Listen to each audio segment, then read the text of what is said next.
उभी केलेल्या दुचाकी चोरी करून पळून नेणाऱ्या 2 अट्टल दुचाकी चोरट्याला वसंतनगर पोलिसांनी बेड्या ठोकल्यात। 20 जून रोजी शेख शब्बीर शेख मंसूर यांनी राम रहीम नगर पुसद येथे मुन्ना शेठ नामक व्यक्तीच्या घरासमोर आपली दुचाकी उभी केली होती।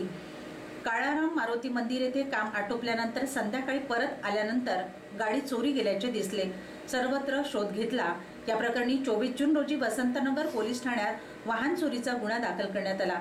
वसंतनगर पोलीस स्टेशनचे गुन्हे शोध पथकाचे प्रमुख अशोक चव्हाण, मुन्ना आडे, संजय पवार यांनी पोलीस निरीक्षक शांतिकुमार पाटील यांच्या मार्गदर्शनात तपासाची चक्रे फिरवली। या प्रकरणात दीपक गायकवाड व मिथुन सूर्यवंशी यांना ताब्यात घेण्यात आले।